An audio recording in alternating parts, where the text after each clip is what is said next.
Bom, boa tarde a todos, obrigado pelo convite.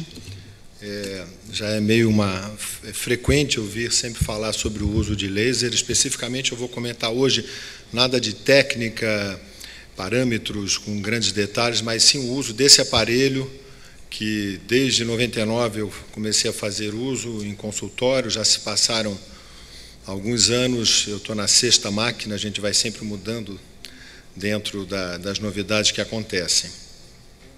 Rapidamente, o laser é a amplificação da luz por emissão estimulada de energia. Diferenças básicas entre laser e luz intensa pulsada.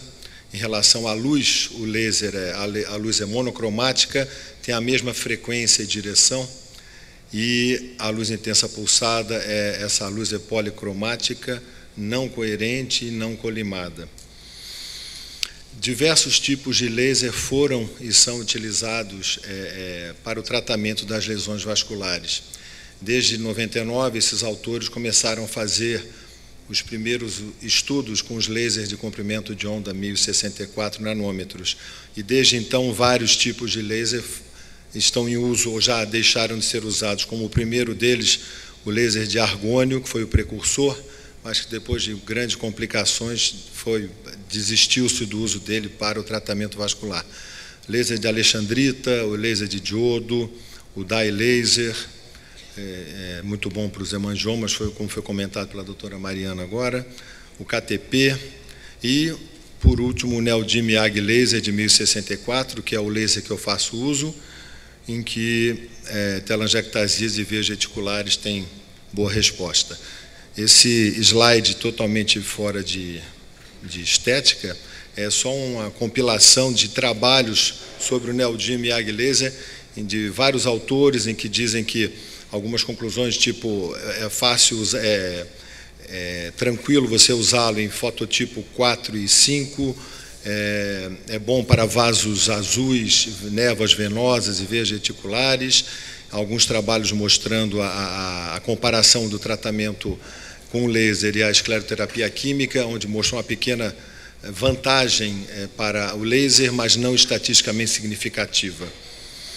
Bom, a fototermólise seletiva é o princípio do tratamento do laser, isto é, você aquece a célula vermelha, o glóbulo vermelho, consequentemente esse calor vai no endotélio venoso e frita o vaso sem lesar a pele. Este tipo de laser, o Neodymium, ele tem uma baixa absorção pela melanina, o que diminui o risco de lesões cutâneas pós-tratamento. As indicações, as telangiectasias em geral, os névoos rubi, hemangiomas, veias reticulares de oco poplíteo, névoas venosas, em que muitas vezes a injeção, a agulha não entra no vasinho de tão fino, e, obviamente, o paciente com alergia à medicação e aqueles que têm pânico de agulha. Quanto ao névoos rubi, eu acho assim interessante, apesar de muitas vezes a dermatologia que trata isso, mas eu recebo alguns, e eu digo que é o cartão de visita do laser, porque acredito que seja o mais fácil de ser retirado numa sessão.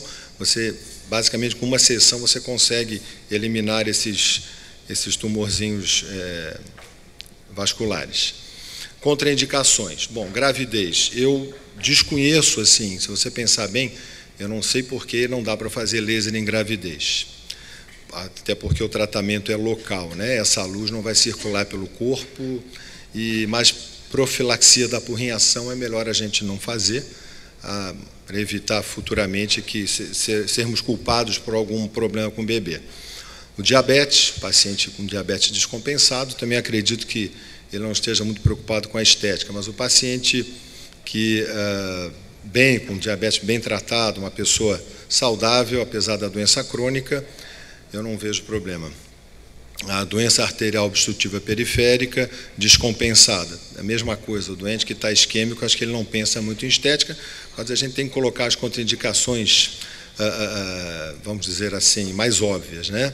Pacientes com doenças de pele ativas, pele bronzeada e, por último, os fototipos. O 5 e o 6 é o paciente moreno, negro, né? A pele mais escura. Eu botei um questionamento porque, realmente, com os lasers de hoje em dia, é muito provável que aconteça alguma coisa. No máximo, uma discreta hipocromia no local, mas que some com o passar do tempo. Ele, como eu falei, ele não tem absorção pela melanina, então não tem uma destruição do melanócito.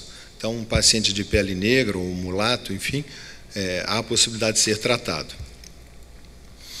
E o que eu chamo de tratamento combinado, em que você usa os dois métodos, o químico e o físico, né? O laser associado à escleroterapia ou a crioescleroterapia, onde você coloca a glicose hipertônica a menos 40 graus e faz o tratamento com a injeção e o laser. Pode ser feito no mesmo momento ou de forma intercalada, como eu faço. Eu opto por fazer mensalmente o laser e em 15 dias, na metade desse período, eu faço a injeção. Mas também pode ser uma escleroterapia convencional. Sempre no intuito de abreviar o tratamento, de tentar, o mais breve possível, eliminar os vasinhos. Algumas considerações sobre o laser. Os vasos de Perna encontram-se em diferentes profundidades, apresentando características de fluxo diversas e diferentes calibres. Portanto, eles são mais difíceis de tratar do que os vasos de face. Quando se trata a face, geralmente também com uma sessão você consegue eliminá-los. É importante ouvir as expectativas e as fantasias do paciente sobre o laser. Explicar ao paciente o método de tratamento, a necessidade de várias sessões. Orientar quanto à dor local, pequenas reações adversas, tipo crostinhas, às vezes flictenas, como hiperemia também, e eventuais complicações, hoje em dia cada vez menos. Apesar de ser um tratamento caro, não significa que todos os vasos sairão. Consiste em mais uma opção de tratamento para a patologia venosa, não sendo substitutivo, e sim um adjuvante do método tradicional. Os resultados do tratamento a laser, segundo trabalhos comparativos, aqui eu cito alguns colegas de São Paulo, mostrando uma pequena vantagem, mas não estatisticamente significativa para o tratamento a laser. Muito importante resfriar a pele antes e depois do tratamento, a fim de você não ter lesão cutânea e também de reduzir a sensibilidade, a dor. Assim como a escleroterapia convencional, o laser não é infalível. Certamente reclamações haverão, tipo preço versus resultado. O paciente acha que porque pagou um pouco mais caro, os vasos têm que sair. Nessa hora eu até brinco, eu digo que o laser não sabe quanto eu cobrei dele, então fica mais difícil, né, a gente dar uma explicação para o paciente. Convém fazer fotos pré e pós-tratamento, até para mostrar, olha, você era assim, teve melhora. Há ótimos resultados para vasos com carboxihemoglobina, aqueles vasinhos azuis, as névoas venosas, veias reticulares de oco poplíteo, vasos dos pés e o matching pós-escleroterapia.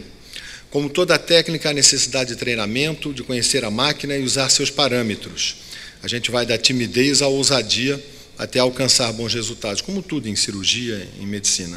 Plenamente possível hoje em dia dispor da máquina em consultório, se não comprando, alugando mensalmente, sozinho ou com um colega.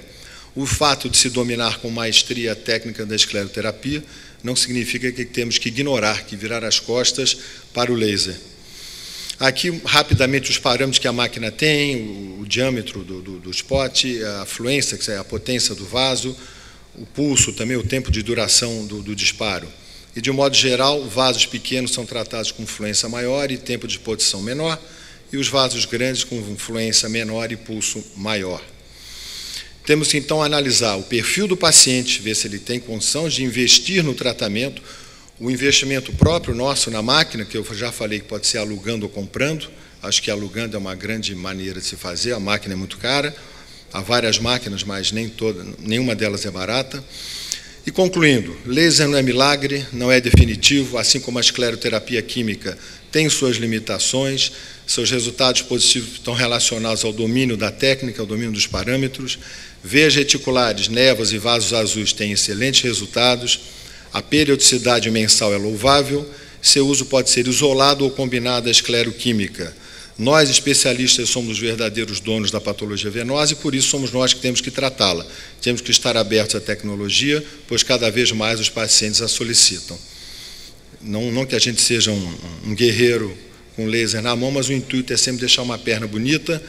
E aqui são as máquinas usadas, o laser 1064, o CRIO, o congelador de pele, e alguns resultados rápidos aqui, pré e pós 30 dias. Isso aqui foi de livro, uma criança com hemangioma. Alguns resultados, esse paciente é meu também, nariz, pós-imediato. Aqui é uma veia reticular. Logo em seguida fica um coágulozinho dentro da veia que você tem que muitas vezes drenar. Aqui, outra veia que fez um belo hematoma, porque eu não comprimi. Muito obrigado.